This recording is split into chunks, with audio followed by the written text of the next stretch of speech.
চলুন তাহলে আমরা এবার প্রশ্নোত্তর আলোকিত ভবনে প্রবেশ করি। ইতিমধ্যে অনেকগুলো প্রশ্ন আমাদের কাছে চলে এসেছে। উরু বা রানের উপরে কোরআন রেখে পড়া যাবে যদি কোনো ব্যক্তির রেহাল বা এরকম কোনো কিছু না থাকে হাতের কাছে এবং তিনি ধরে দীর্ঘ সময় পড়তে অসুবিধা হয়, তাহলে তিনি নিজের রানের উপরে কোরআন রেখে পাঠ করতে পারেন। মূলত এখানে দেখার বিষয় হলো তার উদ্দেশ্য কী। কেউ যদি কোরআনকে অপমান করার জন্য এরকম করেন তাহলে তো সেটি তার ঈমান ভঙ্গের কারণ হতে পারে, আর যদি কেউ অবহেলাবশত এমনটি করেন সেটিও অন্যায় হবে। কিন্তু যেটি আমরা উল্লেখ করলাম, অর্থাৎ কেউ যদি ধরে পড়ে রাখাটা তার জন্য কষ্টের হয়, একটু আরামের জন্য বা হাত থেকে পড়ে যেতে পারে, সেটার জন্য বরং তিনি রানের উপরে ঠেক দিয়ে তেলাওয়াত করেন, তাহলে সেটি জায়েজ আছে। কারণ ইন্নামাল আমালু বিন্নিয়াত, মূলত উদ্দেশ্যটা কী তার সেটি হলো দেখার বিষয়। আর যদি কেউ কোরআন তেলাওয়াত করেন শুয়ে শুয়ে বা কোনো কিছুর সাথে হেলান দিয়ে, তো সেটাও জায়েজ আছে। আম্মা আয়েশা রাদিয়াল্লাহু তাআলা আনহার শরীরে হেলান দিয়ে নবী করিম সাল্লাল্লাহু আলাইহি ওয়াসাল্লাম কোরআনে কারীম তেলাওয়াত করেছেন, এই বিষয়টি বুখারী সহ বিভিন্ন হাদিসের কিতাবে বর্ণিত হয়েছে। তো যার কারণে কেউ যদি কিছুর সাথে হেলান দিয়ে তেলাওয়াত করেন সেটিও জায়েজ আছে। কেউ যদি মুখস্থ শুয়ে শুয়ে কোরআন তেলাওয়াত করেন বা অ্যাপ থেকে দেখে কোরআন তেলাওয়াত করেন শুয়ে, সেটাও জায়েজ আছে। তবে সর্বাবস্থায় কোরআন আল্লাহ রাব্বুল আলামিনের কালাম, তার প্রতি আমাদের পূর্ণ মনোযোগিতা আছে, পূর্ণ আন্তরিকতা আছে, শ্রদ্ধা আছে, সেটি যেন প্রকাশ হয় সেইভাবেই তেলাওয়াত করতে পারলে ভালো। অর্থাৎ উঠে বসে যদি সিরিয়াসের সাথে তেলাওয়াত করা যায় সেটা অধিকতর উত্তম। এবং কোরআনে কারিমে যে সমস্ত সেজদার আয়াতগুলো আছে সেগুলো যিনি পাঠ করেন, এই পাঠ করার ফলে তাকে কি দিতে হয়? সেজদা দিতে হয়। তো সেক্ষেত্রে শ্রোতা শোনেন যিনি, তাকেও কি দিতে হয়? সেজদা দিতে হয়। এখন কোরআনে কারিমের রেকর্ড চলছে, ক্যাসেটে কোরআন তেলাওয়াত চলছে, অথবা মোবাইলে রেকর্ড করা কোরআন তেলাওয়াত আপনি শুনছেন, শুনতে শুনতে সেজদার আয়াত এসে গেল, এই ক্ষেত্রে আপনাকে সেজদা দিতে হবে কি হবে না? এই প্রশ্নের উত্তরে আল্লামা বিন বাজ রাহিমাহুল্লাহ এবং ইবনে উসাইমিন রাহিমাহুল্লাহ দুজনের ফতোয়া আছে। আর সেই সাথে ফিকহে হানাফির অত্যন্ত গুরুত্বপূর্ণ একটি ফতোয়ার কিতাব ফতোয়া হিন্দিয়া, সেখানেও একটা ফতোয়া আছে। এই তিনটার আলোকে আমরা বলতে পারি যে কোরআনে কারীম যদি আপনি শুনেন রেকর্ডকৃত, তাহলে সেক্ষেত্রে আপনাকে সেজদা দিতে হবে না। তেলাওয়াতে সেজদা শুনলেও সেজদা দিতে হবে না। সরাসরি যদি আপনি তেলাওয়াত শুনেন সরাসরি, তাহলে সেক্ষেত্রে যিনি তেলাওয়াত করছেন তিনি সেজদা দিবেন, আপনি শুনছেন আপনিও কি করবেন? সেজদা দিবেন। লাইভ কোরআন অনেক সময় শুনি না আমরা, লাইভ সরাসরি টেলিভিশনে অথবা অন্য কোনো মাধ্যমে, ফেসবুক ইত্যাদিতে লাইভ যদি কোরআনের তেলাওয়াত শুনেন এবং সেখানে যদি সেজদার কোনো আয়াত পড়া হয়, তো যিনি পড়ছেন তিনি সেজদা দিচ্ছেন, আপনাকেও কি দিতে হবে? সেজদা দিতে হবে। কিন্তু যদি রেকর্ড করা কোরআন তেলাওয়াত হয়, যেমন ইউটিউবে আছে রেকর্ড করা, অন্য কোনোভাবে রেকর্ড করা আছে, সেটা আপনি MP4 ছেড়ে দিয়ে শুনছেন, এক্ষেত্রে যদি সেজদার আয়াত আসে তাহলে আপনাকে কি দিতে হবে না? সেজদা দিতে হবে না। ফতোয়া হিন্দিয়ার যে ফতোয়ার কথা ইঙ্গিত করেছি সেখানে লেখা আছে ইন সামিআহা মিনাস সাদা লা ইয়াজিবু আলাইহি সিজদাতুত তিলাওয়াহ। কেউ যদি প্রতিধ্বনি শুনতে পায়, কোরআনে কারিমে সেজদার কোনো আয়াতের প্রতিধ্বনি তার কানে ভেসে আসলো, সরাসরি তেলাওয়াত না, তেলাওয়াতের প্রতিধ্বনি আসছে অনেক পরে, তো এর ফলে যে ব্যক্তি শুনবে তাকে সেজদা দিতে হবে না। তেলাওয়াতে সেজদা শোনার ফলে সেজদা দিতে হবে না যদি সেটা প্রতিধ্বনি থেকে শুনে সে। আল্লামা বিন বাজ রাহিমাহুল্লাহর কাছে প্রশ্ন করা হলে তিনি বলেছেন যে এক্ষেত্রে মূল কথা হলো যিনি তেলাওয়াত করছেন তিনি যদি সেজদা দেন সেজদার আয়াত পড়ার পরে, তাহলে যারা শুনছেন তাদের উপরে সেজদা দেওয়া ওয়াজিব হয়, জরুরি হয়। তো যেহেতু রেকর্ড করা কোরআনে কারীমের সেজদার আয়াত যখন তেলাওয়াত করা হচ্ছে, যিনি পাঠ করেছেন তেলাওয়াত করেছেন তিনি তো প্রথম একবার সেজদা দিয়েছেন, এরপরে তো শতবার এটা মানুষ শুনছে, তখন তার উনি কি দিচ্ছেন না? পাঠকারী ব্যক্তি সেজদা দিচ্ছেন না। যেহেতু তিনি সেজদা দিচ্ছেন না, অতএব শ্রোতার উপরও সেজদা দেওয়া কি নয়? জরুরি নয়। এক্ষেত্রে তিনি যায়েদ ইবনে সাবিত রাদিয়াল্লাহু তাআলা আনহুর একটি ঘটনা উল্লেখ করেছেন যে তিনি সূরাতুন নাজমের যে সেজদার আয়াত আছে সেই আয়াত তেলাওয়াত করেছেন। সেই আয়াত তেলাওয়াত যে তিনি করেছেন, সেজদার আয়াতটি নবী সাল্লাল্লাহু আলাইহি সাল্লাম শুনেছেন, তিনি সেজদা করেন নাই, নবী সাল্লাল্লাহু আলাইহি সাল্লাম কি করেন নাই? সেজদা করেন নাই। তাহলে খোলাসা কথা হলো রেকর্ডকৃত তেলাওয়াত, সেটা ইউটিউবে, ফেসবুকে, মোবাইলে, MP4-এ, অডিও, ভিডিও, যে কোনোভাবে আমরা যদি শুনি, সেখানে যদি সেজদার আয়াত থাকে শুনি আমরা, তাহলে কি দিতে হবে না? সেজদা দিতে হবে না। তবে যদি কারোর ওযু থাকে, আর সেজদার আয়াতগুলোতে সাধারণত সেজদার সরাসরি নির্দেশ দেওয়া আছে, সেই নির্দেশ পালন করে কেউ যদি আল্লাহ সুবহানাহু ওয়া তাআলার আনুগত্য প্রকাশ করে তাৎক্ষণিক সেজদা দেয় তাহলে কোনো অসুবিধা। আসি কোরআনে কারীম এর তেলাওয়াত আমি শুনছি, রেকর্ড করা কোরআন অথবা রেকর্ড করা আজান শুনছি। এই রেকর্ড করা কোরআন তেলাওয়াত শুনলে সেক্ষেত্রে সূরা ফাতিহা শেষে আমিন বলতে হয়, সুন্নাহ নাকি? তো আমি রেকর্ড করা কোরআন তেলাওয়াত শুনলে সেক্ষেত্রে আমিন বলবো কি না? আজানের জবাব দেওয়া লাগে, আপনারা শুনছেন না? আজানের জবাব দেওয়া অত্যন্ত গুরুত্বপূর্ণ একটি আমল। নবী সাল্লাল্লাহু আলাইহি ওয়াসাল্লাম বলেছেন সহিহ মুসলিমের হাদিস, ইজা সামি'তুমুল নিদা ফাকুলু মিসলা মা ইয়াকুলুল মুআজ্জিন, যখন তোমরা আজান শুনবে তখন মুয়াজ্জিন যা বলে তোমরাও তা বলো। হাই আলা সালাহ হাই আল ফালাহ বাদে বাকিগুলো যা যা বলে তা তা, হাই আলা সালাহ হাই আল ফালাহ সময় লা হাওলা ওয়ালা কুওয়াতা ইল্লা বিল্লাহ। তো এই যে আজানের জবাব দিতে হয়, সূরা ফাতিহা শেষে আমিন বলতে হয়, বিভিন্ন সূরা শেষে বিভিন্ন বাক্য উচ্চারণের কথা নবী সাল্লাল্লাহু আলাইহি ওয়াসাল্লাম আমাদেরকে শিক্ষা দিয়ে গেছেন। এই জিনিসগুলো রেকর্ড করা আজান, রেকর্ড করা তেলাওয়াত শুনলেও কি সমানভাবে দিতে হবে নাকি হবে না? তো এই প্রশ্নের উত্তর হলো, কোরআনে কারীম যদি আমরা রেকর্ড করা কোরআন তেলাওয়াত শুনি তাহলে সেক্ষেত্রে রেকর্ড করা কোরআন তেলাওয়াত শুনলে আমিন বলা জরুরি নয়, সরাসরি কোরআন তেলাওয়াত শুনলে যতটা জরুরি। কিন্তু যদি কেউ বলে ভালো, কোনো অসুবিধা নেই। আজানের ক্ষেত্রেও একই কথা প্রায়, তবে আজানের ক্ষেত্রে ইবনে উসাইমিন রাহিমাহুল্লাহ দুটি পদ্ধতি এখানে তিনি বের করেছেন। যে আজান যখন দেওয়া হয় দেখতে হবে যে আজানটা কি সরাসরি নাকি রেকর্ড করা। আছে না যে সরাসরি আজান, লাইভ আজান প্রচারিত হয়, তাহলে লাইভ আজান হলে তো লাইভ আমরা উত্তর দেব, এতে কোনো সন্দেহ নাই। রেকর্ড করা যদি হয়, যেমন রেডিওতে প্রতি ৫ ওয়াক্ত নামাজের সময় কি দেওয়া হয়, আজান প্রচারিত করে, টিভিতে রেকর্ড করা আজান প্রচার করে, আছে না? তো সেটা যদি হয় সেটাকে তিনি আবার দুই ভাগ করেছেন। ওয়াক্ত হয়েছে সেই হিসাবে আজান দিছে, ওয়াক্ত হয়েছে সেই হিসাবে আজানটা চালাই দিছে রেডিওতে বা টিভিতে, আপনার কাছে ওয়াক্ত হয়েছে, তাহলে সেক্ষেত্রে আপনি রেকর্ড করা আজানের কি দিবেন, জবাব দিবেন। আর যদি ওয়াক্ত হয় নাই, অন্য টাইমে এমনি আজান হচ্ছে, আছে না, প্রশিক্ষণ স্বরূপ অন্য কোনো কারণে আজান চালু হয়েছে, তাহলে সেক্ষেত্রে আপনার আজানের জবাব দেওয়া কি নয়, জরুরি নয়। এই গেল আজান এবং আমিন বলা বা অন্যান্য কোরআনে কারীমের আয়াতের শেষে যে সমস্ত বাক্যগুলো উচ্চারণের কথা আছে সেগুলো রেকর্ড করা শুনলে আমরা দেব কি দেব না। মসজিদে যদি নামাজের সময় কোনো লোকের মোবাইল বেজে উঠে তো ওই বেচারার আর রক্ষা থাকে না। আমরা সবাই তারে 200 লোক থাকলে 400 চোখ তার দিকে এমনভাবে তাকাই, ধমক শুরু করি, বকাঝকা শুরু করি, যেই বেচারা মনে হয় বলতে বাকি থাকে ও মাটি ফেটে যায় আমি ঢুকে যাই, ঠিকই না? এটা উচিত না। সমস্ত মসজিদগুলোতে এই সমস্যা দেখা যায় যে কোনো লোকের মোবাইল যদি বেজে উঠছে, কোনো কারণে বেচারা মোবাইল বন্ধ করতে ভুলে গেছে, সাইলেন্ট করতে ভুলে গেছে, সমস্যা হতে পারে, ভুল হতে পারে মানুষের, কিন্তু সেজন্য আপনি কি করলেন, এমনভাবে ঘাড় ফিরে চোখ বড় বড় করে তাকালেন যে বেচারা হজম হয়ে গেল। নতুন লোক যদি হয় বলবে যে আর জীবনে মসজিদের পথ আমি আর মানাইতেছি না, ঠিক না? ঠিক, এটা অন্যায় আচরণ। এই সম্পর্কে নবী সাল্লাল্লাহু আলাইহি সাল্লামের একেবারে সুস্পষ্ট আদর্শ আমাদের সামনে আছে। সহিহ বুখারীতে আসছে, আমরা সকলেই ঘটনা জানার কথা। নবী করিম সাল্লাল্লাহু আলাইহি সাল্লামের মসজিদে এক বেদুইন এসে পেশাব করা শুরু করছে মসজিদের মধ্যে। সাহাবা একরাম তো হাতা গোছানো শুরু করছে, লোকটারে যায় উত্তম মধ্যম দিবে, বকাঝকা দিবে, অলরেডি বকাঝকা শুরু করে দিয়েছেন অনেকে, যে আরে করতেছে কি, মসজিদে পেশাব করে। বেচারা আসছে, মরুভূমিতে থাকে, বেদুইন, গ্রামের মানুষ, মরুভূমির মানুষ, সে কোনো কালচার বুঝে না, সে যেখানে থাকে ওখানে এক জায়গায় পেশাব করে দেয়। আছে না এখনো পৃথিবীর অনেক লোক যে আপনার নির্দিষ্ট জায়গায় টয়লেট করতে হয় এটা জানে না, সে কালচার নাই, তো বেচারা ওখানে পেশাব শুরু করে দিছে। সাহাবীগণ গেছেন তাকে ধমক দিতে, নবী সাল্লাল্লাহু আলাইহি সাল্লাম বললেন দাউহু, তাকে করতে দাও, লা তুজরিমুহু, তাকে ধমক দিও না। পেশাব করা শেষ হয়েছে, লোকটাকে নবী সাল্লাল্লাহু আলাইহি সাল্লাম ডাকছেন, ডাইকা বলতেছেন, ভাই এই যে মসজিদ দেখতেছো, আমরা এখানে শুধু নামাজ পড়ি, আল্লাহর ইবাদত করি, আর পেশাবের জন্য আলাদা জায়গা আছে সেখানে করতে হয়, এটা আমরা শুধু আল্লাহর ইবাদত করি, ইবাদত ছাড়া কিছু এখানে করা ঠিক না। সুন্দর করে বুঝাই দেওয়ার পরে লোকটা এবার দোয়া শুরু করে দিছে, আল্লাহুম্মা রহামনি ও মুহাম্মাদা ওয়ালা তারহাম মা'ানা আহাদা। আল্লাহ আমারে আর মুহাম্মদ রে, শুধু আমগো দুইজনের রহম করিও, আর এগুলো একটারও রহম করিও না, কারণ সবগুলো আমার সাথে ব্যবহার খারাপ করছে। চিন্তা করেন, নবী সাল্লাল্লাহু আলাইহি সাল্লামের আখলাক দেখে লোকটি আল্লাহর প্রতি ঈমান এনে তার ভিতরে পরিবর্তন আসছে। সে নবী সাল্লাল্লাহু আলাইহি সাল্লামের আখলাক থেকে শিক্ষা গ্রহণ করছে, সে আর কোনোদিন ওখানে কাজ করবে না, কিন্তু শিখে ফেলছে।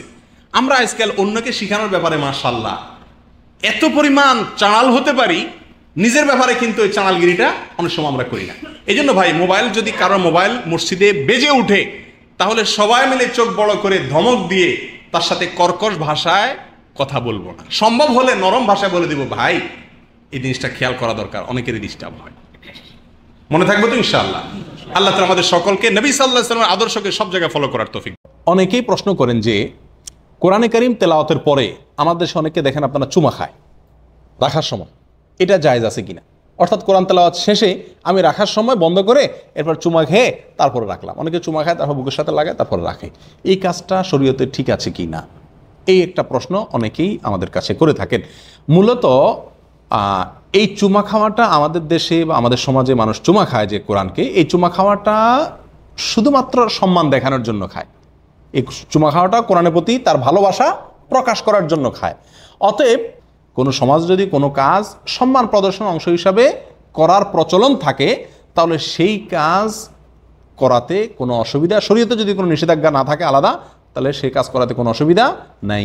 অতএব কোরআন তেলাওয়াতের পরে আমি চুমো দিয়ে রাখছি, এই চুমো দেওয়াটা আমার মহব্বতের বহিঃপ্রকাশ, কোরআনের প্রতি ভালোবাসার বহিঃপ্রকাশ হিসাবে যদি আমি চুমা দিয়ে রাখি, তাহলে এই চুমা দেওয়াতে কোনো অসুবিধা নাই।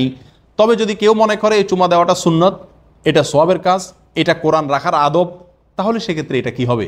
বেদাত হবে। কিন্তু আমার মনে হয় না যে এই মানসিকতা থেকে মানুষ রাখে। বেশিরভাগ লোকেই হয়তো মহব্বত করে চুমা দিয়ে রাখেন।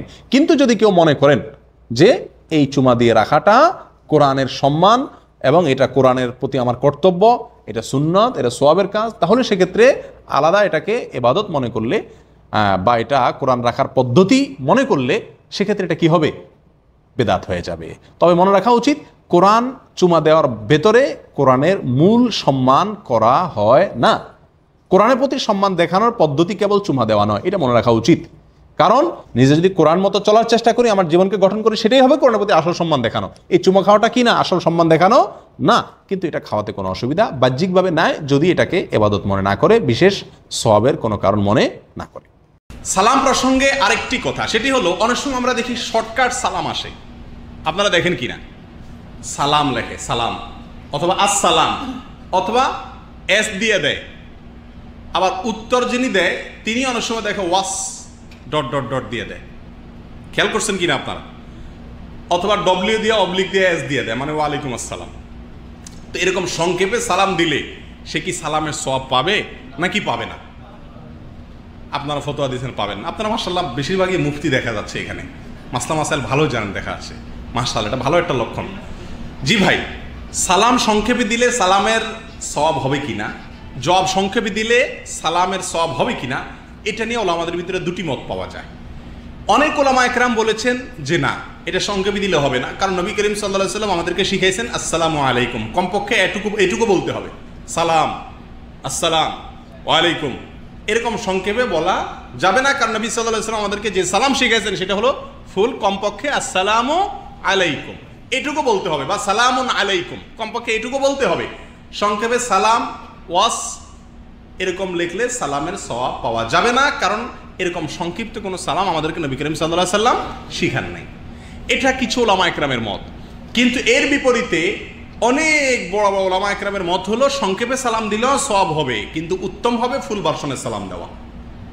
সংক্ষেপে সালাম দিলে সেটাও সালামের সওয়াব হবে, জবাব দিলে সওয়াব হবে। এই মত যারা বলছেন তাদের ভিতরে সৌদি আরবের প্রাক্তন গ্র্যান্ড মুফতি, সারা বিশ্বের অত্যন্ত বড় মাপের একজন নাম করা আলেম আল্লামা বিন বাজ রাহিমাহুল্লাহ, তিনি তার ফতোয়াতে লিখেছেন যে সালাম যদি সংক্ষেপে দেয় এবং জবাবও সংক্ষেপে দেয় তবুও সালামের সওয়াব পাবে। কেন? তিনি দলিল হিসাবে দুটি পয়েন্ট উল্লেখ করেছেন। নাম্বার 1, তিনি বলেছেন যে ইব্রাহিম আলাইহিস সালামের সঙ্গে ফেরেশতার কথোপকথনের সময় সালাম সালাম এইটুকু বাক্য শুধুমাত্র উভয় বিনিময় করেছেন, সালাম। অতএব শুধুমাত্র সালাম এটুকু যদি বলে তাহলে হয়ে যাবে ইনশাআল্লাহ। আর যে ব্যক্তি ডব্লিউ দিয়া অবলিক দিয়া এস দিয়া ওয়ালাইকুম আসসালাম বুঝাচ্ছে, তার নিয়ত হলো ওয়ালাইকুম আসসালাম বলা, সংক্ষেপে লেখছে সময়ের অভাবে হয়তো, সে সওয়াব পাবে সালামের উত্তর দেওয়ার, বা উত্তর দেওয়ার যে দায় সেটা থেকে সে মুক্ত হবে। এটা ওনার মত। দ্বিতীয় দলিল তিনি যেটা উল্লেখ করেন সেটা হলো আল্লাহ সুবহানাহু ওয়া তাআলা কোরআন কারীমের ভিতরে জান্নাতীদের যে সম্ভাষণ একের সঙ্গে অন্যের হবে সে বিষয়ে বলতে গিয়ে আল্লাহ সুবহানাহু ওয়া তাআলা বলেন ওয়া তাহিয়াতুহুম ফিহা সালাম, জান্নাতীরা একে অন্যের সঙ্গে যখন দেখা হবে তখন বলবে সালাম। তাহলে এই যে শুধু সালাম এটুকুকে অভিবাদন হিসাবে আল্লাহ সুবহানাহু ওয়া তাআলা উল্লেখ করেছেন বিধায় সংক্ষেপে বললে হবে, কিন্তু একজন মুমিনের জন্য সংক্ষেপে না বলে ফুল ভার্সনটাই বলা উচিত দুই কারণে। নাম্বার এক, যেহেতু আমাদের দুটি মত পাওয়া যায় আর দুইটাই গবেষণাগত বিষয়, ইজতিহাদি বিষয়, বিধায় নিরাপদ মতটার উপর আমল করা উত্তম, অর্থাৎ ফুল ভার্সনে সালাম দেওয়া উত্তম। নাম্বার দুই, আমি যদি সালাম লিখতে, টাইপ করতে, মোবাইলে অথবা কম্পিউটারে কিবোর্ড টিপা লাগে বা আমার সময় ব্যয় হয়, তাহলে এই সময়টুকু আমার ইবাদতে গণ্য হবে। যতটুকু সময় লাগবে ততটুকু আমার ইবাদতে গণ্য হবে। বিধায় ফুল ভার্সনে সালাম দিতে আমরা কি করব না? কার্পণ্য করব না। একান্ত যদি বিপদগ্রস্ত হয়ে যায়, ঝামেলায় পড়ে যায়, তাহলে সংক্ষেপে হইলেও উত্তর দেব বা সালাম দেব, কিন্তু সালাম দেওয়া এবং উত্তর দেওয়া থেকে কি থাকবো না? বিরত থাকবো না। আল্লাহ তাআলা আমাদেরকে তৌফিক দান করুন। আমাদের আজকালকে দেখা যায় যে ঘুমানোর সময় কোরআন তেলাওয়াত চালায় দেন, দিয়ে শুয়ে পড়েন, আছে না? কোরআন তেলাওয়াত চলতেছে, ওনার ঘুম এসে গেছে, এরপর চলতে চলতে কোরআন তেলাওয়াত যেখানে যায় থামলো, কিন্তু উনি ঘুমিয়ে যাচ্ছেন। অনেকে আছে আমি দেখেছি যে বাসা বাড়িতে কোরআন তেলাওয়াত চালায় দিয়া তালা মারে বাইরে চলে যাচ্ছে, বাসায় কেউ নাই। এটা জায়েজ আছে কিনা? উত্তর হলো জায়েজ আছে, যদি সেখানে কোরআনের অসম্মান হওয়ার মতো কোনো কিছু না হয়। যেমন রুমে আপনি কোরআন তেলাওয়াত দিয়া চালায় দিয়া শুয়ে গেছেন, অন্যরা গল্প করতেছে, তাহলে কোরআনের কি হলো? এটা অসম্মান হলো, সেটা জায়েজ নাই। কিন্তু কেউ তেলাওয়াত গল্প করছে না, আপনি একা আছেন বা যারা আছে তারা সবাই নীরব আছে, তেলাওয়াত চালাই দিচ্ছেন, শুনতেছেন, শুনতে শুনতে ঘুমে এসে গেছে, কোনো অসুবিধা নাই। অসম্মান না হওয়াটাই হলো মূল বিষয়। আল্লাহ সুবহানাহু ওয়া তাআলা আমাদের সকলকে কোরআনের সম্মান রক্ষা করার তৌফিক দান করেন। আর এই সমস্ত যে নিত্য নতুন মাসআলাগুলো আছে, এই সব মাসআলাগুলোকে বুঝার তৌফিক দান করুন। তবে এই সমস্ত মাসআলা মানে সবগুলো মাসআলাই প্রায় গবেষণামূলক মাসআলা, অর্থাৎ এগুলা নতুন সৃষ্ট এই যুগের প্রশ্ন, সেগুলোর উত্তর উলামা একরাম যার যার মধ্যে গবেষণা করে দিয়েছেন। বিধায় এর ভিতরে কারোর দ্বিমত থাকতে পারে, মত পার্থক্য থাকতে পারে, কিন্তু এসব ক্ষেত্রে সাধারণত সতর্কতামূলক মতগুলো গ্রহণ করাই আমাদের জন্য বেশি যুক্তিযুক্ত এবং উপযুক্ত। আল্লাহ সুবহানাহু ওয়া তাআলা আমাদের সকলকে বুঝার তৌফিক দান করেন, আল্লাহ তাআলা আমাদের সকলকে আমল করার তৌফিক দান করেন। জাযাকুমুল্লাহ ওয়া আখিরু দাওয়ানা আলহামদুলিল্লাহি রাব্বিল আলামিন। অনেক ভাইয়ের প্রশ্ন যে আমরা কোরআন তেলাওয়াতের শেষে সাদাকাল্লাহুল আযীম বলি, এটা বলা ঠিক আছে কিনা? এটার উত্তরে প্রথম কথা হলো সাদাকাল্লাহুল আযীম শব্দের অর্থটা কি? এই শব্দটার, এই বাক্যটার অর্থ কি? এই বাক্যটার অর্থ হলো মহান আল্লাহ তাআলা যা বলেছেন তিনি সত্য বলেছেন, এটা হলো সাদাকাল্লাহুল আযীমের অর্থ। এই সাদাকাল্লাহুল আযীম বা সাদাকাল্লাহু মাওলানাল আযীম, এই বাক্যটি কোরআনে কারীম তেলাওয়াত করার শেষে এটা কি বলা যাবে নাকি যাবে না, অথবা বলা জরুরি নাকি জরুরি না? উত্তরটার জানার আগে আমরা অর্থটা জেনে নিলাম। সাদাকাল্লাহুল আযীম মানে আল্লাহ যা বলেছেন সত্য বলেছেন। এরপরে আসি, যদি কেউ কোরআনে কারীম তেলাওয়াত করার পরে আল্লাহ তাআলা যে কথাগুলো বলেছেন সেগুলো পাঠ করলেন, পড়লেন, এরপরে তিনি তাৎক্ষণিকভাবে আল্লাহর প্রতি ঈমান প্রকাশ করে যদি তিনি বলেন সাদাকাল্লাহুল আযীম, অর্থাৎ আমার মালিক, মহান মালিক যা বলেছেন তিনি সঠিক বলেছেন, সত্য বলেছেন, আল্লাহকে সত্যায়ন করতো যদি এরকম কেউ বলে কদাচিৎ, তাহলে তাতে কোনো অসুবিধা নাই। কিন্তু যদি কেউ এটাকে কোরআন তেলাওয়াতের আদব মনে করে, সুন্নাত মনে করে, কোরআন তেলাওয়াতের অংশ মনে করে, কোরআন তেলাওয়াতের জন্য জরুরি মনে করে, তাহলে সেটা কিন্তু বিদআত হয়ে যাবে। প্রিয় ভাইরা, কোরআন কারীম তেলাওয়াতের আগে আউযু বিল্লাহি মিনাশ শাইতানির রাজীম এবং বিসমিল্লাহির রহমানির রহিম পাঠ করা, উভয়টি একটি কোরআন থেকে আরেকটি হাদিস থেকে প্রমাণিত। আল্লাহ সুবহানাহু ওয়া তাআলা বলেছেন, ওয়া ইযা ক্বরাআতাল কুরআন ফাসতাইজ বিল্লাহি মিনাশ শাইতানির রাজীম, যখন তুমি কোরআন পাঠ করবে আল্লাহর কাছে শয়তান থেকে আশ্রয় চেয়ে নিবে। অতএব কোরআনের আগে আউযু বিল্লাহি মিনাশ শাইতানির পড়তে হবে, এটা ঠিক আছে, হাদিস আমরা কোরআন থেকে জানলাম। নবী সাল্লাল্লাহু আলাইহি সাল্লামের হাদিস থেকে বিসমিল্লাহির রহমানির রহিম পড়া লাগবে, সেটা আমরা জানলাম। কিন্তু সাদাকাল্লাহুল আযীম পড়তে হবে শেষে, কোরআন তেলাওয়াত শেষে, এরকম কোনো কথা কোরআন অথবা হাদিসে কোনোভাবেই উল্লেখ নাই। বিধায় এটাকে যদি কেউ কোরআন তেলাওয়াতের অংশ, কোরআন তেলাওয়াতের পরিপূরক, কোরআন তেলাওয়াতের আদব বা সুন্নাত মনে করে, তাহলে সেটা বিদআত হবে। আশা করি বিষয়টা বুঝতে পেরেছেন। যদি কদাচিৎ কেউ আল্লাহ সত্য বলেছেন, আল্লাহর প্রতি মহব্বতে ঈমান প্রকাশ করে তিনি বলে ফেললেন মাঝে মধ্যে, তাহলে অসুবিধা নাই। কিন্তু দুঃখজনক যে আমাদের সমাজে বেশিরভাগ মানুষ কোরআন তেলাওয়াতের অংশই মনে করে সাদাকাল্লাহুল আযীমকে। এই জন্য 2 আয়াত 4 আয়াত 2-4 পৃষ্ঠা যাই পড়ুক না কেন, শেষে সাদাকাল্লাহুল আযীম এটা পাঠ করাটাকে অনেকটা বাধ্যতামূলক মনে করে, অনেকটা ট্র্যাডিশন হয়ে গেছে। বিদায় বিষয়টি আমাদের জানা থাকা দরকার, আমাদের জানা বিষয়টিকে একটু কারেকশন করে নেওয়া দরকার। এটি পাঠ সুন্নাত নয়, বরং এটি পাঠ ঐচ্ছিক। যদি কেউ পড়তে চায়, জরুরি মনে না করে, আল্লাহর প্রতি ঈমান প্রকাশ করে মাঝে মধ্যে পড়তে পারে, কিন্তু এটি সুন্নাতের অংশ নয় এবং কোরআন তেলাওয়াতের আদব বা জরুরি কোনো বিষয় নয়। এটা মাথায় রাখতে হবে। যদি জরুরি বা আদব মনে করা হয়, ট্র্যাডিশন মনে নেওয়া হয়, তাহলে কিন্তু এটা বিদআত হবে। আরেকটি প্রশ্ন আছে, সেটা হলো টয়লেটে গিয়ে কোরআনে কারীম তেলাওয়াত শোনা অথবা চালানো জায়েজ আছে কিনা। দুটি প্রশ্ন। এক হলো টয়লেটে গিয়ে আমি মোবাইলের MP3 বা MP4 চালায়া হেডফোন দিয়া হোক অথবা প্রকাশ্যে দিয়া হোক আমি টয়লেটে কি করলাম, বসে বসে সময়টা কাজে লাগালাম। তো সেখানে এই তেলাওয়াত চালানো জায়েজ আছে কিনা? উত্তর হলো জায়েজ নাই। কেন জায়েজ নাই? কারণ কোরআনে কারীম এটা সম্মানের পাত্র। সারা পৃথিবীর সকল যুগের সকল উলামা একরাম একমত যে কোরআনে কারীম এর সম্মান করা প্রত্যেক ইমানদার ব্যক্তির জন্য অপরিহার্য, জরুরি। যদি কোনো কোরআনে কারীমের অসম্মান হয় কোনোভাবে, সেরকম কোনো কাজ করা কোনো মুসলমানের জন্য জায়েজ নাই।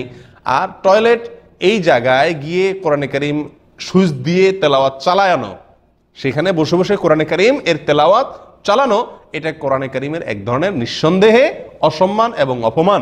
আল্লাহ সুবহানাহু ওয়া তাআলা বলেছেন, ওয়া মান ইউআযযিম শাআইরাল্লাহি ফাইন্নাহা মিন তাকওয়াল কুলুব, যে ব্যক্তি আল্লাহর নিদর্শনকে সম্মান করে এটা তার অন্তরের তাকওয়ার লক্ষণ। অতএব কোরআনে কারীম যদি কেউ টয়লেটে গিয়ে আপনার সুইচ টিপে সেখানে বসে বসে চালায়, তাহলে সেক্ষেত্রে এটা কোরআনে কারীম আল্লাহ তাআলার অন্যতম নিদর্শন। আর আল্লাহর এই নিদর্শনকে আপনার সেখানে চালানো, এটাকে প্রকারান্তরে কি করা? অসম্মান করা। বিধায় এটা জায়েজ নাই। তবে বাহিরে কেউ কোরআন তেলাওয়াত চালিয়েছে, অডিও বা ভিডিও, আপনি টয়লেটে আসেন, বসে বসে শুনছেন, এখানে কোনো অসুবিধা নেই, এটাতে কোনো অসুবিধা নাই। কারণ এখানে আপনি অসম্মানের কিছু নেই। চালানো হচ্ছে কোথায়? বাহিরে। আপনি ভেতরে বসে শুনছেন, কোনো অসুবিধা আছে? নাই।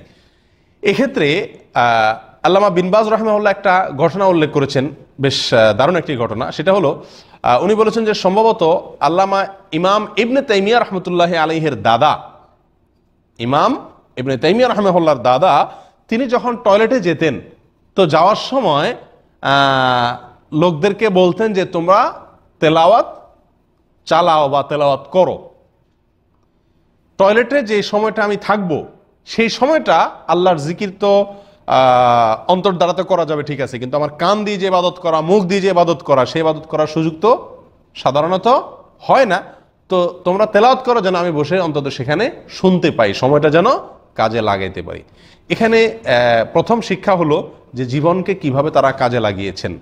একটি সেকেন্ড, একটি মিনিট, একটি মুহূর্ত সময়কে তারা কি করেন নাই? নষ্ট করেন নাই। আল্লাহর ইবাদত ছাড়া সামান্য কিছু সময় কাটাবেন, সেটাও তারা কল্পনা করতে পারতেন না। সেজন্য তার বৈধ কোনো উপায় খুঁজে বের করার চেষ্টা করতেন যে ওই সময়টাতেও যাতে কি হয়, আমার কোনো না কোনো ইবাদত করার তৌফিক হয়। আল্লাহ তাআলা আমাদের সকলকে জীবনের প্রতিটা মুহূর্তকে এভাবে মূল্যায়ন করার তৌফিক দান করুন। মৃত্যু আসার আগে আগেই আমাদের নেক আমলের পাতাগুলোকে আমরা যেন ভরতে পারি, নেক আমলের পাল্লা যেন ভারী করে নিতে পারি, সেই তৌফিক আল্লাহ তাআলা আমাদেরকে দান করেন। তো এখান থেকে যে জিনিসটি আমরা জানতে পারলাম সেটা হলো, টয়লেটে বসে বাহিরের যে কোরআনে কারীমের তেলাওয়াত চালানো হয়েছে বা তেলাওয়াত করা হচ্ছে, সেটা টয়লেটে বসে শোনাতে কোনো কি নাই? অসুবিধা নাই। টয়লেটে আমরা কোরআনে কারীমের বিভিন্ন অ্যাপস মোবাইলে আছে, সেই মোবাইল নিয়ে টয়লেটে প্রবেশ করা, এটা জায়েজ আছে কিনা, এই প্রশ্ন আজকাল অনেককেই করতে দেখা যায় যে আমরা এই কোরআন নিয়ে সেখানে যেতে পারি কিনা। তো আসলে কোরআনে কারীম এর যেই কোরআন নিয়ে টয়লেটে প্রবেশ করা নিষেধ, নোংরা বা নাপাক অপবিত্র জায়গায়, অসম্মানের জায়গায় প্রবেশ করার নিষেধ, বিশেষ করে টয়লেটে প্রবেশ করার নিষেধ, এ সম্পর্কে যত বক্তব্য পাওয়া যায় ফিকহের কিতাবসমূহে, সেগুলোর প্রায় সবগুলাতে মূল বক্তব্যটা হলো এরকম যে কোরআনে কারীম এর লিখিত কপি নিয়ে, সেটা কাগজে লেখা হোক অথবা আংটিতে লেখা হোক, কোরআনে কারীম অথবা আল্লাহর নাম আংটিতে লেখা হোক, সে আংটি নিয়ে, অথবা কাগজে লেখা সে কাগজ নিয়ে, যেটা প্রকাশ্যে এবং দৃশ্যমান, যেটা হার্ড কপি কোরআনে কারীমের অথবা আল্লাহর নামের, সেগুলো নিয়ে বাথরুমে বা টয়লেটে প্রবেশ করা নিষেধ। কথা বুঝে আসছে? কিন্তু যেটা দৃশ্যমান নয়, অদৃশ্য, যেটা হার্ড কপি নয়, সফট কপি, হ্যাঁ, ধরা যায় না, ছোঁয়া যায় না, দৃশ্যমান নয়, এরকম কপি নিয়ে টয়লেটে যাওয়াতে কোনো বাধা নাই। কথা বুঝতে পারছি ভাই? অতএব মোবাইলের ভিতরে, স্মার্টফোনের ভিতরে যদি কোরআনে কারীমের কি থাকে, অ্যাপস থাকে, তেলাওয়াত থাকে আপনার MP4-এ, অথবা কোনো অ্যাপস থাকে পড়ার জন্য, তো সেক্ষেত্রে এগুলা নিয়ে বাথরুমে যাওয়াতে কোনো অসুবিধা নাই। কোনো মোবাইলের মেমোরিতে আপনার কি আছে? কোরআন তেলাওয়াত আছে। কোনো পেন ড্রাইভ বা ফ্ল্যাশ মেমোরিতে কোরআন তেলাওয়াত আছে, অথবা কোনো ক্যাসেটে কোরআন তেলাওয়াত আছে, সেগুলো আপনার পকেটে আছে, এটা নিয়ে আপনি টয়লেটে গেছেন, কোনো অসুবিধা নাই। কারণ নিষেধাজ্ঞা এক্ষেত্রে যেই কোরআন নিয়ে যাওয়ার ব্যাপারে বা আল্লাহর নাম নিয়ে যাওয়ার ব্যাপারে, সেটা হলো কোরআনে কারীমের হার্ড কপি, অর্থাৎ লিখিত, সেটা যেটার উপরেই লেখা হোক না কেন। কিন্তু এটা নিয়ে আপনার এই অ্যাপস ইত্যাদি নিয়ে বাথরুমে বা টয়লেটে যাওয়াতে কোনো অসুবিধা নাই। এক্ষেত্রে একটা ছোট্ট উপমা দিলে জিনিসটা আরো পরিষ্কার হয়ে যাবে। দেখুন, আমরা সবাই আলহামদুলিল্লাহ কোরআনে কারীমের কোনো না কোনো অংশ আমাদের মুখস্থ আছে না নাই? কেউ সূরা ফাতিহা জানেন, আরো 5টা সূরা জানেন, কেউ আরো 10টা সূরা জানেন, কেউ 1 পারা জানেন, কেউ 30 পারা কোরআন হাফেজ, আছে কি নাই? এখন এই লোকগুলো টয়লেটে যাওয়া জায়েজ আছে কিনা? জায়েজ আছে না নাই? জায়েজ না থাকলে এরা কি করবে? জায়েজ আছে কিনা? অথচ এদের বক্ষে কোরআন আছে না নাই? এদের বক্ষে ভেতরে কোরআন আছে না নাই? 30 পারা কোরআনই তো তার বক্ষে আছে, সুইচ দিলেই চলে। তো সেটা নিয়ে যদি বাথরুমে যাওয়া যায়, টয়লেটে যাওয়া যায়, তাহলে এই মোবাইলের ভেতরে যে কোরআন আছে সেটা নিয়েও কি যাওয়া যাবে? টয়লেটে যাওয়া যাবে। এটা হলো হুবহু একজন হাফেজ তার অন্তরে, তার স্মৃতিতে কোরআনের যে কপি আছে সেটা আর এই মোবাইলে যে কপি আছে অনেকটা কাছাকাছি। কথা বুঝে আসছে? বিধায় একজন হাফেজ যদি টয়লেটে যেতে পারে, অতএব একটা মোবাইলও পকেটে নিয়ে কিন্তু করতে পারবেন, আপনি টয়লেটে যেতে পারবেন। কথা বলেছেন লা ইয়ামাসসুহু ইল্লাল মুতাহহারুন, এই কোরআনকে পবিত্র ব্যক্তিরা ছাড়া আর কেউ স্পর্শ করবে না বা করে না। এর পাশাপাশি, আয়াতের পাশাপাশি সাহাবা একরাম থেকে বেশ অনেকগুলো হাদিস পাওয়া যায় এবং সিনিয়র বহু সাহাবীর মতামত পাওয়া যায় যে তারা স্পষ্টভাবে বলেছেন কোরআনে কারীমকে স্পর্শ করার জন্য, ধরার জন্য, টাচ করার জন্য পবিত্রতা প্রয়োজন। অপবিত্র অবস্থায় কোরআনে কারীম তেলাওয়াত করা যায়, বিনা উযুতে কোরআন তেলাওয়াত করা যায়, কিন্তু কি করা যায় না? ধরা যায় না, ছোঁয়া যায় না, টাচ করা যায় না। এবং এক্ষেত্রে কোনো সাহাবী ব্যতিক্রম বলেছেন বলে জানা যায় না।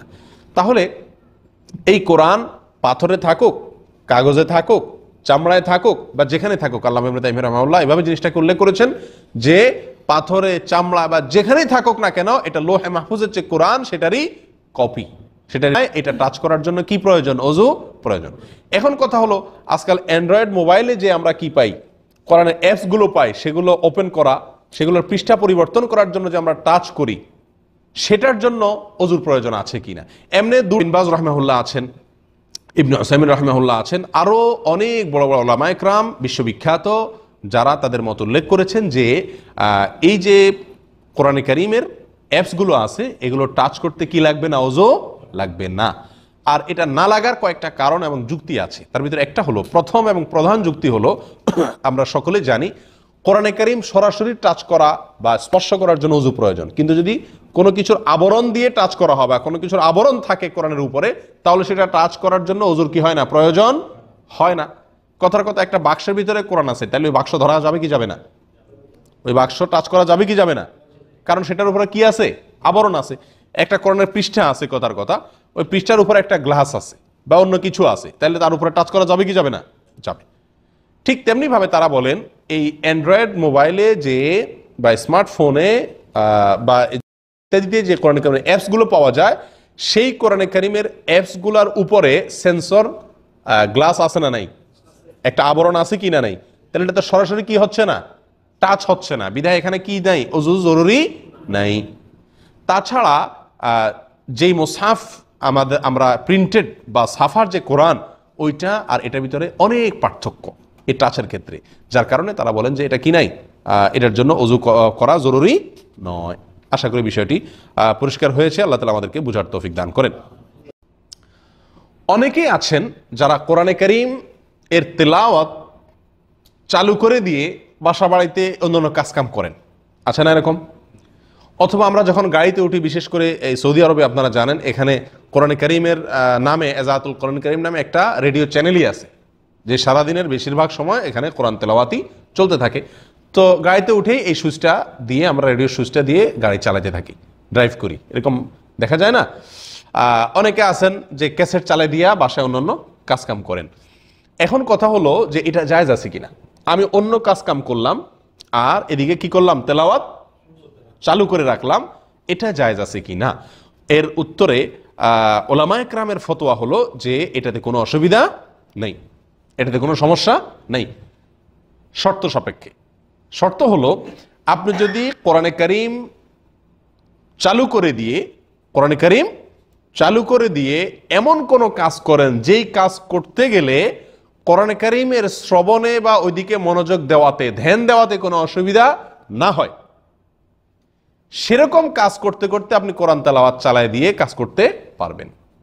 আর যদি এমন কোনো কাজ হয় যেই কাজ এত গভীর মনোযোগ দিয়ে করতে হয় যে আপনি কোরআনের দিকে কোনো মনোযোগ দেওয়া সম্ভব হয় না, বরং কথাবার্তা বলতে হয় এবং কোরআনে কারীম এর অসম্মান হয় এমন কোনো কাজ করতে হয়, হই হট্টগোল করতে হয়, শোর করতে হয়, আওয়াজ করতে হয়, মনোযোগ থাকে না, তাহলে সেরকম কোনো কাজ করা অবস্থায় কোরআন তেলাওয়াত চালিয়ে রাখা জায়েজ নাই। কথা বুঝাতে পারছি? আল্লাহ সুবহানাহু ওয়া তাআলা কোরআনে কারীমের ভিতরে ইরশাদ করেছেন, ওয়া ইযা কুরিআল কুরআনু ফাসতামিউ লাহু ওয়া আনসিতু লাআল্লাকুম তুরহামুন। অর্থাৎ যখন কোরআন তেলাওয়াত করা হবে তখন তোমরা মনোযোগ সহকারে সেটাকে শুনবে। কি সহকারে শুনতে হবে? ফাসতামিউ। আল্লাহ বলেন নাই ফাসমাউ। ফাসমাউ এবং ফাসতামিউ আরবিতে এই দুটি শব্দের পার্থক্য হলো, ফাসমাউ মানে শোনো, সাধারণভাবে শোনা, অন্যদিকে মনে আছে এটাও শুনলাম, এটা হলো শোনা, সাধারণ শোনা। আর ফাসতামিউ মানে হলো মনোযোগ সহকারে, পূর্ণ মনোযোগ দিয়ে ভালো করে শোনা। আল্লাহ সুবহানাহু ওয়া তাআলা বলেন কোরআন যখন তেলাওয়াত করা হয়, পাঠ করা হয়, ফাসতামিউ লাহু, তখন সেই পাঠকে মনোযোগ সহকারে শুনবে। ওয়া আনসিতু, শুধু শুনলেই হবে না, চুপ থাকতে হবে। শুনতে হবে এবং কি থাকতে হবে? চুপ থাকতে হবে।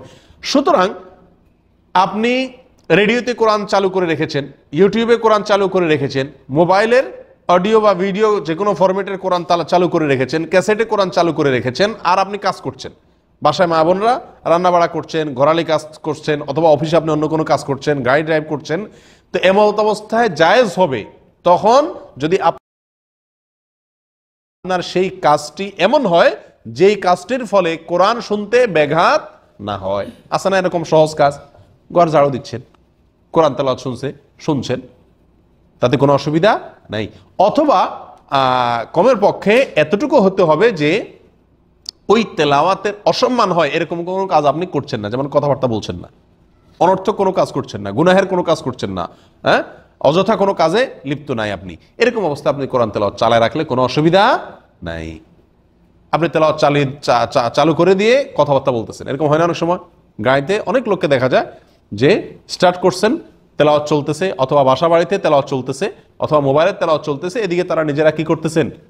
বিভিন্ন দুনিয়াবি কথাবার্তা বলা বলি করতেছেন। এটা নিষেধ, এটা জায়েজ নাই। আল্লাহ সুবহানাহু ওয়া তাআলা কোরআনে কারীমের ভিতরে মক্কার কাফেরদের একটি অবস্থা বর্ণনা করতে গিয়ে বলেন, কাফেররা وقال الذين كفروا لا تسمعوا لهذا القرآن والغوا فيه لعلكم تغلبون।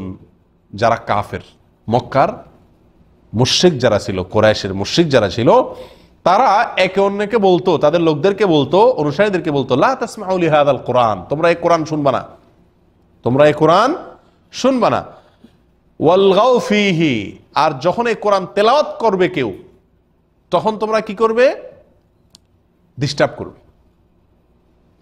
ওই তেলাওয়াতে কি করবে? ডিস্টার্ব করবে, বিঘ্ন সৃষ্টি করবে, অযথা কাজ করবে, অনর্থক কাজ করবে, হই হট্টগোল করবে। এটা কাফেররা একে অন্যকে নির্দেশ করত। প্রিয় ভাইরা, তাহলে আমরা যদি কোরআন তেলাওয়াত চলা অবস্থাতে হই হট্টগোল করি, অন্য কথাবার্তা বলি, হ্যাঁ, কোরআনে কারীমের প্রতি বিমুখতা প্রমাণ হয় এরকম কোনো আচরণ করি, তাহলে সেটা এই কাফেরদের সেই আচরণের সাথেই কি হয়ে যায়? সাদৃশ্য হয়ে যায়। এজন্য এটা আমাদের জন্য করা কি নয়? উচিত নয়।